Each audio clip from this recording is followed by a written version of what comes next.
देखिए, आप हमेशा पहले उसकी जड़ पर जाइए कि बाहर आदमी क्यों जाता है। मेरा ये मानना है कि सिर्फ पैसे के लिए बाहर आदमी नहीं जाता, ठीक है। Very differently. It's, the world's like a kind of a membrane. Huh? You can go in and out. And actually that's what's going to happen, नमस्कार दोस्तों, ये पूरी कहानी शुरू होती है वर्ल्ड वॉर 2 के बाद से, यानी 1948 के बाद का समय।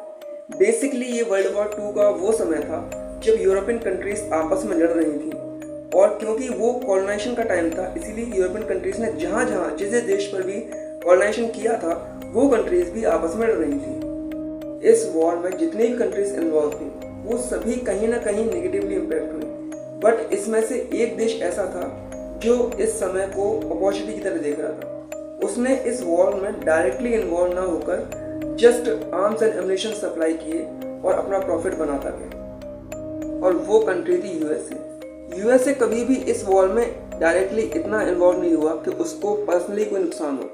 वो बस जो भी कंट्रीज लड़ रही थी उनको आर्म्स और एमुनिशन सप्लाई कर रहा था, एयरक्राफ्ट सप्लाई कर रहा था, शिप सप्लाई कर रहा था, और वो बस अपना पैसा बना रहा था। इसका इम्पैक्ट ये हुआ कि आफ्टर वर्ल्ड वॉर 2 जहाँ यूरोपियन कंट्रीज बहुत नेगेटिवली इम्पैक्ट हुई, जहाँ बाकी देश बहुत नेगेटिवली इम्पैक्ट हुए, वहीं यूएस का प्रॉफिट होता गया। और इसी का परिणाम था कि after the world war second, after the time of 1948, जहाँ बाकी देश इकोनॉमिकली स्टेबल होने की कोशिश कर रहे थे, दोबारा अपने पैरों पर खड़ा होने की कोशिश कर रहे थे, वहीं पर US as comparison to other countries काफ़ी स्टेबल था। वो एक महाशक्ति बन के उभर रहा था। वहाँ पर जॉब अपॉर्चुनिटीज़, वहाँ पे हेल्दी लाइफस्टाइल्स बाकी देशों की तुलना में काफ़ी अच्छी थी, और ये सारी चीज़ें लोगों को यूएस की तरफ अट्रैक्ट कर रही थी। ना सिर्फ आम लोगों को, बल्कि जो ब्रिलियंट माइंड्स हैं लाइक साइंटिस्ट, रिसर्चर्स, टेक्नीशियंस, ये सब भी यूएस की तरफ अट्रैक्ट हो रहे थे।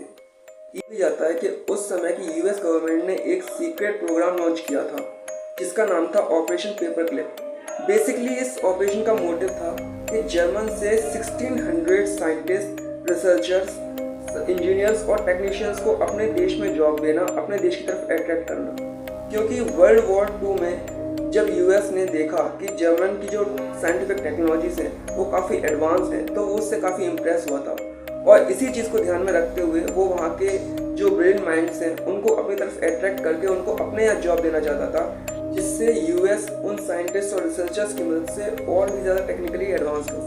अब इन सब का कॉन्सिक्वेंस होता ये है कि ना सिर्फ जर्मनी के साइंटिस्ट बल्कि बाकी यूरोपियन कंट्रीज़ के भी साइंटिस्ट ये देख के इम्प्रेस होते हैं कि कैसे यूएस इन सबको एक बढ़िया अपॉर्चुनिटी दे रहा है, एक बढ़िया लाइफस्टाइल दे रहा है अपनी कंट्री में, और वो सब भी देखा देखी यूरोपियन कंट्रीज को छोड़कर यूएस और कनाडा में शिफ्ट हो रहे थे। अब वर्ल्ड वॉर 2 के बाद दोबारा अपने पैरों पर खड़े हो रहे यूरोपियन नेशंस के लिए ये बहुत बड़ा झटका था, क्योंकि वो बिना रिसर्चर्स और बिना साइंटिस्ट की मदद के दोबारा विकसित या फिर दोबारा उस ग्रोथ को नहीं पा सकता था। और जब उसने देखा कि उसके जो ब्रिलियंट माइंड्स हैं वो अपने नेशंस को छोड़कर किसी दूसरे देश में शिफ्ट हो रहे हैं, तो ये उसके लिए चिंता का विषय था। इसीलिए साल 1963 में पहली रॉयल सोसाइटी ऑफ ब्रिटेन ने इस प्रॉब्लम को सीरियसली लिया, उस पर सर्वे किया, रिसर्च की। उसके बाद उन्होंने एक टर्म कॉइन की जिसका नाम था ब्रेन ड्रेन।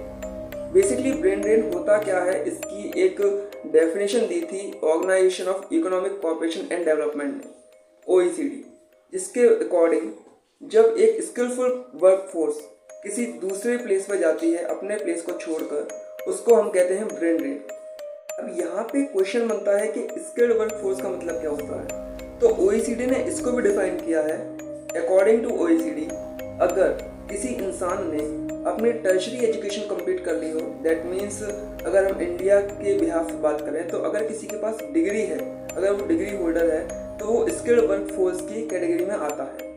यहाँ तक हमको ये तो समझ में आ गया कि ब्रेन ड्रेन किसी भी कंट्री के लिए नेगेटिवली इम्पैक्ट करता है, बट कैसे करता है, इसके क्या कारण हैं और इसके क्या सॉल्यूशंस हैं, अब हम इस पे बात करेंगे। एक इंटरव्यू में मुंबई के farmer police commissioner D Sivanandan ने एक लाइन बोली थी, बढ़ेगा इंडिया तो बढ़ेगा यूएसए।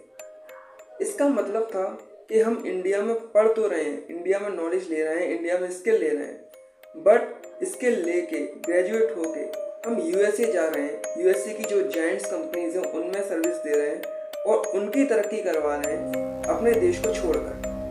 और ना केवल यूएसए बल्कि यूएई, दुबई, सिंगापुर, मलेशिया और भी तमाम ऐसी कंट्रीज हैं जहां पर बड़ी बड़ी कंपनीज में इंडियन ओरिजिन के जो पर्सन्स हैं उन्हीं को सीईओ के तौर पे नियुक्त किया गया है।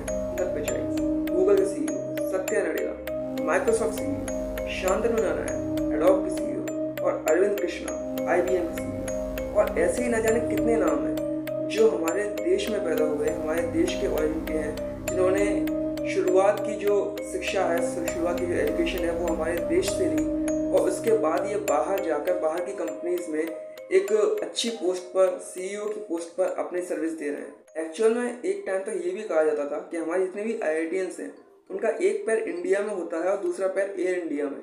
दैट मीन्स वो नॉलेज यहाँ से लेते हैं, स्किल यहाँ से लेते हैं, बट वो सर्व करते हैं किसी और कंट्री में जाकर किसी और कंपनी को।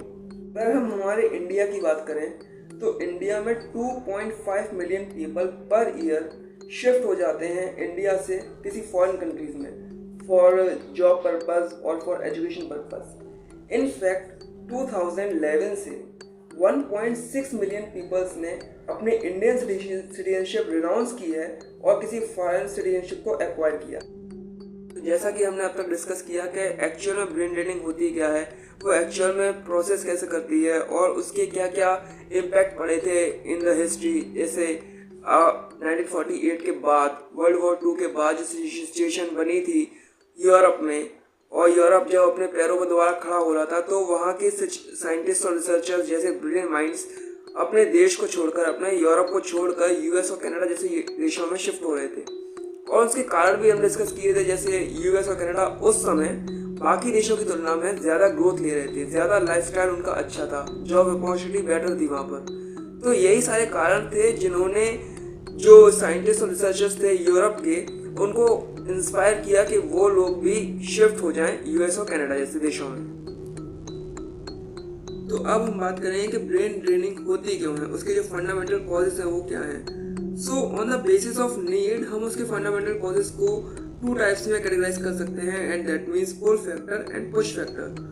पुल फैक्टर्स मीन्स जब लोगों को दूसरे देशों में कुछ अच्छी सुविधाएं देखने को मिलती हैं, कुछ अच्छी जॉब अपॉर्चुनिटी देखने को मिल जाए या फिर कुछ अच्छा एजुकेशन सिस्टम देखने को मिल जाए तो वो उस देश की तरफ अट्रैक्ट होते हैं।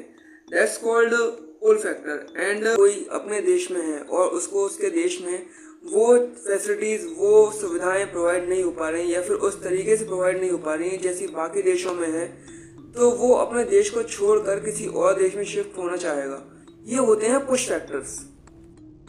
अगर हम बात करें कुछ ऐसे कॉजेस की जिनकी वजह से ज़्यादातर लोग अपने देश को छोड़कर दूसरे देशों में जाते हैं, तो उनमें जो 2 सबसे बड़े फैक्टर निकल के आते हैं वो आते हैं स्टडी और जॉब। तो अगर हम स्टडी की बात करें, अगर हम इंडिया की बात करें, तो यूनेस्को की एक रिपोर्ट के अनुसार साल 2019 में जहां 3 लाख स्टूडेंट्स इंडिया से निकलकर बाहर के देशों में पढ़ने गए थे और उसमें से भी ज़्यादातर लोग यूएस में गए थे, वहीं ये डेटा 2023 के अकॉर्डिंग 3,60,000 बच्चों का हो चुका था और उनमें से भी ज़्यादातर लोग यूएस में ही गए थे।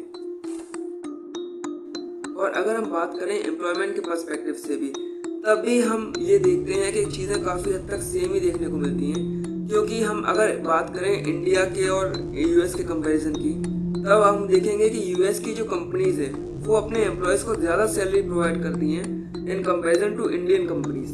प्लस यूएस का जो डॉलर है वो ऑलरेडी इंडिया के रुपीज़ से काफ़ी ज़्यादा मजबूत है, तो हमको वहाँ पर ज़्यादा सैलरी मिल सकती है इंडिया की कंपनीज के अकॉर्डिंग।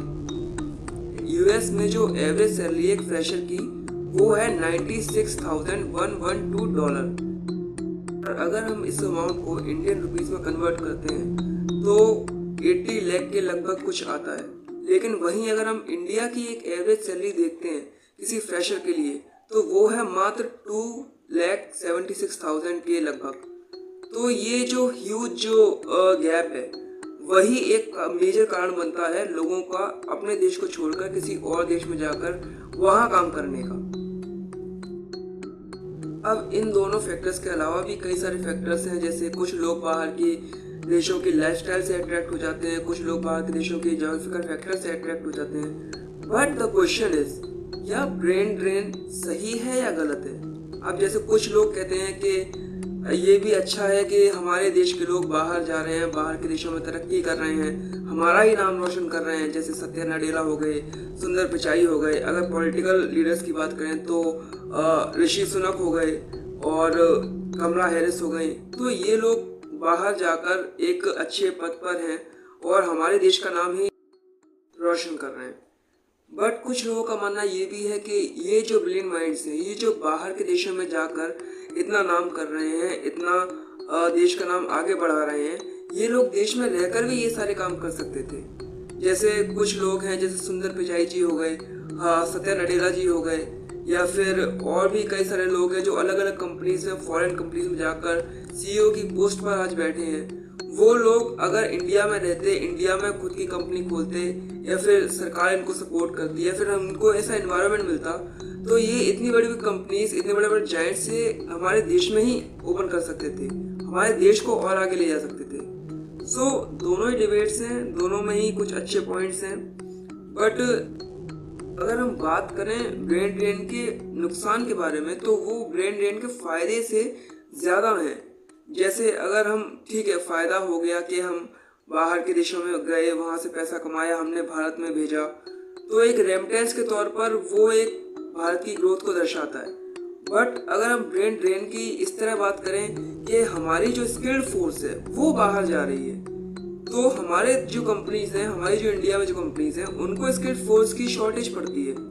ये भी एक नुकसान है इसका।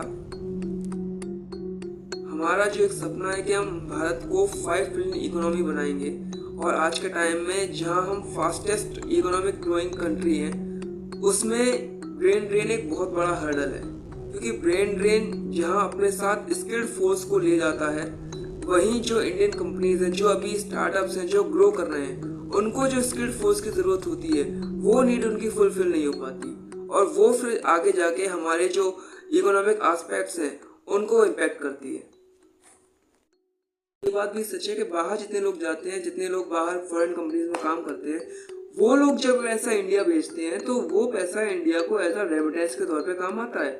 बट अगर हम ब्रेन ड्रेनेज से होने वाले लॉसेस को कंपेयर करें इस रेमिटेंस से, तो ये एक बहुत ही छोटा सा डैमेज कंट्रोल का काम करता है, और इसीलिए ब्रेन ड्रेनेज हमको एक तरीके से निगेटिवली इम्पैक्ट करता है। तो अब हम बात करते हैं इसके सॉल्यूशंस की। जैसे हम ब्रेन ड्रेनेज के कॉजेस पढ़ रहे थे, उसमें जो 2 फैक्टर्स थे, वो स्टडी और जॉब अपॉर्चुनिटी। तो अगर हम स्टडी के पर्सपेक्टिव से देखें तो उसका सॉल्यूशन तो सबसे पहला यही होगा कि जैसा कि आजकल स्कूलों में चलता है या फिर कॉलेजों में चल रहा है, जैसे हम आम भाषा में कहते हैं रट्टा मार या फिर फर्स्ट रैंक लाना। तो आजकल एक जो होड़ सी मची हुई है कि first rank, first rank, first rank. अब ये तो सीधी सी बात है कि हर किसी की फर्स्ट रैंक नहीं आ सकती। तो हम लोगों को सबसे पहले फर्स्ट रैंक ना लाने के पीछे एजुकेशन लेने पे ज़्यादा गौर करना चाहिए, नॉलेज लेने पे ज़्यादा गौर करना चाहिए, जिससे हम जो पढ़ रहे हैं एटलीस्ट हमको समझ में तो आए कि हम पढ़ क्या रहे हैं। हमको अगर बिना समझे सिर्फ ये रैंक लाने पे हम फोकस करेंगे तो हम जो चीज़ें पढ़ के भूल जाएंगे, उसके बाद हम पास हो जाएंगे, डिग्री हो जाएगी, बट हमारे पास नॉलेज नहीं होगी। और इसीलिए जो न्यू एजुकेशन पॉलिसी जो सरकार अभी रिसेंटली लाई है, उसमें भी ये चीज़ कही गई है कि हमको सिर्फ रटने पे ध्यान नहीं देना है, बल्कि ओवरऑल जो एजुकेशन है, ओवरऑल जो स्किल्स हैं, उन पर भी ध्यान देना है।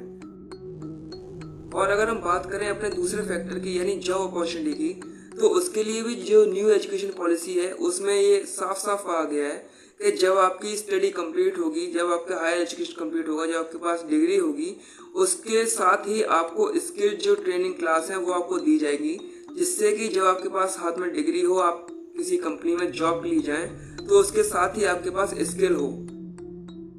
और अगर हम बात करें एम्प्लॉयमेंट के पर्सपेक्टिव से भी, तब भी हम ये देखते हैं कि चीज़ें काफ़ी हद तक सेम ही देखने को मिलती हैं। क्योंकि हम अगर बात करें इंडिया के और यूएस के कंपैरिजन की, तब हम देखेंगे कि यूएस की जो कंपनीज हैं वो अपने एम्प्लॉयज़ को ज़्यादा सैलरी प्रोवाइड करती हैं in comparison to Indian companies. Plus US का जो डॉलर है वो ऑलरेडी इंडिया के रुपीज़ से काफ़ी ज़्यादा मजबूत है, तो हमको वहाँ पर ज़्यादा सैलरी मिल सकती है इंडिया की कंपनीज के अकॉर्डिंग।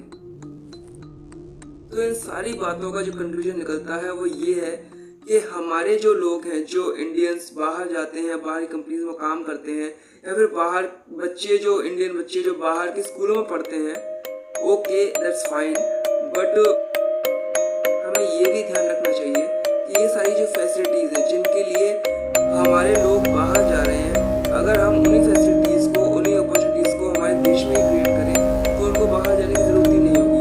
वो लोग घर में ही रहकर, यानी हमारे देश में ही रहकर हमारे देश का नाम रोशन कर सकते हैं।